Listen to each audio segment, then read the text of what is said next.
All right, you guys.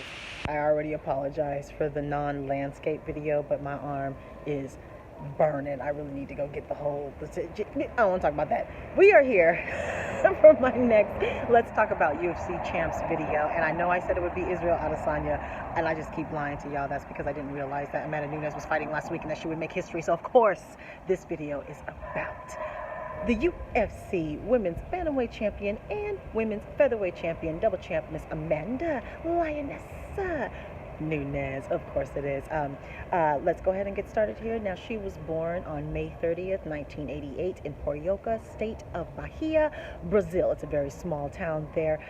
She's 32 years old. I believe she has a sister by the name of Vanessa Nunes. Couldn't quite find out if she was older or younger. I saw plenty of pictures. They look very close in age. I do believe she's her older sister, and I'll tell you why here in a second. Amanda Nunes started karate at 4 years old. She started traditional boxing at the age of 16, and then the next year at the age of 17, her sister invited her to her Brazilian Jiu-Jitsu dojo where she was already training. So that's why that kind of feels like an older sister thing. Like, okay, you're already good at this. Come on over here, train with big sis. But I could be wrong. Somebody let me know if she's the younger sister. Also, was she a fighter herself? I saw a couple of things that alluded to her having a 4-1 record. Is that amateur? Did Vanessa Nunes fight herself? Again, I don't normally ask for information on family members unless those family members put themselves in the limelight themselves, like it appears Vanessa Nunes has done herself. Now, back to Miss Amanda, though. Miss Amanda. Miss Amanda was also naturally gifted. Okay, I am outside. Please bear with me.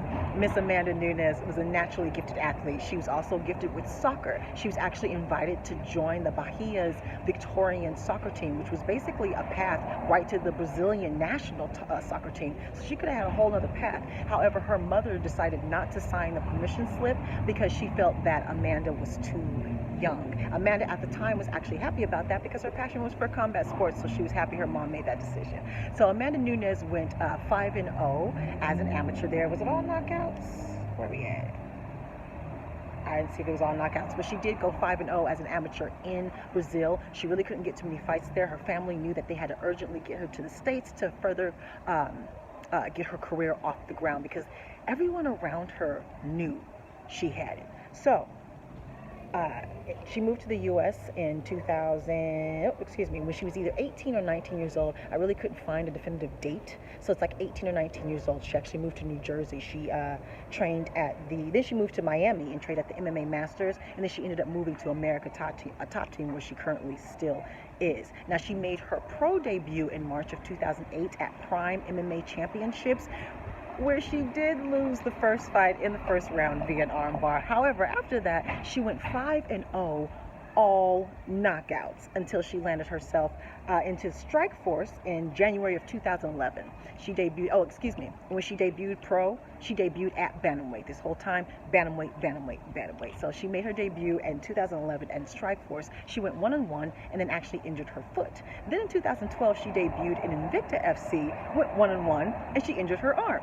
Then in 2013, she debuted in the UFC. She won her first couple of fights. She sustained a loss to Kat Zingano, but then, of course, went on a 3-fight winning streak in those 3 years. So coming off of that 3-fight winning streak, she earned her first title shot against Misha Cupcake Tate in July of 2016. Now, go back and watch this fight. It's not very long. It ends in the first round. She demolishes Misha Tate. She boxes her up with the boxing, busts her up with the boxing, takes her down to the ground, snatches up that neck, rear naked choke, tap, and no! She won her first UFC bantamweight title, won her first title in the UFC, which was there at the bantamweight division. Her first title defense was, of course, against the mega superstar of Ronda Rousey, who at the time was coming back on all this high. And yes, she had broke her jaw with Holly Holm, but pretty much everyone thought that was a fluke. So we expected her to come back and get her belt. And no. Amanda Nunes said, I'm going to go ahead and put you down for good, Ronda Rousey. And she beat her in 48 seconds in the first round, boot bopped and knocked her butt out. Amazing victory for Amanda Nunes, and we realized she is here. Now, of course, over the next 2 years, she went on to defend her bantamweight title against a number of opponents until 2018, where she decided to move up in weight to the featherweight division to take on the most feared woman in all of MMA, which was Chris Cyborg at the time. And ladies and gentlemen, and this is one of those calls that I got correctly. She beat Chris Cyborg in 51 seconds in the first round. Boop, bopped her up, knocked her all the way out. Sleep. Cyborg came at her all wild, all crazy and aggressive, and she knew that that was going to happen. So she kept her cool, and she was so tight in that pocket. The punches were so clean, so sharp. The leverage, the hip movement. It's so textbook. You got to check it out. You got to check it out. Incredible win. And of course, this led her to become the first woman to hold 2 belts in 2 divisions, bantamweight and featherweight division. Now, we're going to start here with some facts and stats here about Miss Amanda Nunes. Oh, no, I feel like I got through this really quickly.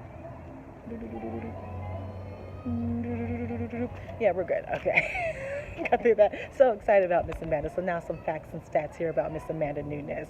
So again, she had a manager before she went pro. Again, the writings were on the wall very early with her. Her entire family believed, the people around her believed, they moved her, they moved everything. So yeah, she had a manager before she actually even turned pro. She actually only trained with men until she met Nina Ansaroff, which of course is now her wife, Nina Nunes, her pregnant wife. Nina Ansaroff was the first woman who could actually last an entire training session with her. Up until then, the girls would literally quit. They would quit halfway through the sparring sessions. They couldn't handle her power. She got scared that she would hurt them, and so she couldn't fully train. So she just said, forget it, I'm not training with women, until Nina came along. Nina not only showed her that she could last, Nina showed her the advantages of training with women, different techniques, different styles, different leverages, flexibility, because of course Amanda fights in the women's division. So she learned the benefits of fighting, training with female fighters, and attributes some amateur female fighters to helping her prepare for Miesha Tate. So we all have Nina to thank for helping Amanda become the fighter that she is today.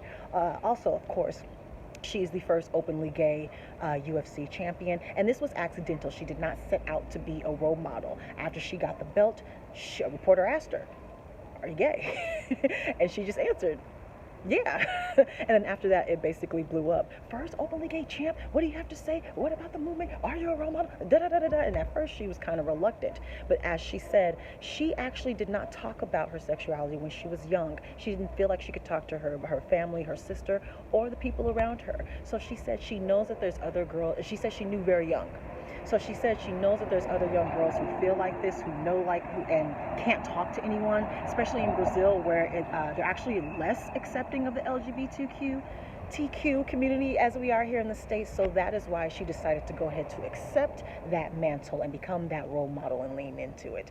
Her and Raquel Pennington are responsible for the first UFC main event with 2 openly gay fighters, and she won the 2016 Equality Visibility Award. All right, now on to some of the stats here. She has the most women title wins. That's not defenses, but wins. That's including the wins with 8. 2 in the featherweight division, 6 in the bantamweight division. She has the most wins in all of the women's UFC period with 12. She has the longest women's MMA winning streak with 11. She has the most KOs in the bantamweight division with 6. And I'm wondering, who has more knockouts than her? Because it just says the bantamweight division as if someone has more in the strawweight division? And if that's so, who? Someone let me know. Who has more KOs than Amanda Nunes? Who? Now, all of the MMA organizations, fighter stats, magazines, medias, and all of that, they all have their awards and whatnots. She has won a plethora of Female Fighter of the Year, 2016, 2018, 2019. All of the organizations unanimously voted her Knockout of the Year and Upset of the Year for 2018 for her win over Chris Cyborg. And that's an award that the men were eligible as well. So she beat all of them as well for that in 2018. This is just a little fun, silly fact as I was doing research on her and looking for pictures and all of that. I came across quite a few more nudes than I thought I would come across. Like, I mean, she updated her ESPN body issue with her second title after she won this past weekend, of course. But she has a bunch of nude photos with her belts, nude pictures in the shadow, or in the shower with her belts in the back. Her naked wearing the belts, and I was like, what is with all these nude photos, Amanda? And I was wondering, I don't know if she listens to all the chatter and all the noise, but you know, under every Amanda video, there's always some smartass who says, like, well, of course, she's a man, duh. You know what I mean? That whole thing. And so I wonder if, like, that's her way of being like, oh, I'm all woman, baby. Just in case you forgot. I'm all woman, baby. Naked with my titles. Oh, right?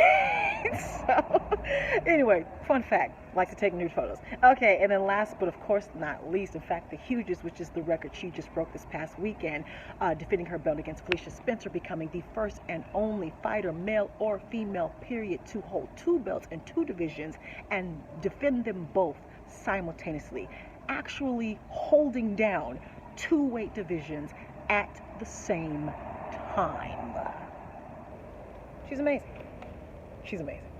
And just real quick, my quick little thoughts, as I always give on these videos about Amanda Nunes, as she's gone through quite a bit in her life, of course, dealing with her sexuality, not being able to talk to people about it, having those ups and downs in her early career, moving here early, and not really having heat on her. Dana White didn't even want her to become champion because no one actually knew her name. He was hoping that Ronda Rousey was going to come back and win the belt. So through all of that, she has this ability to have a level head, compartmentalize, and just be happy.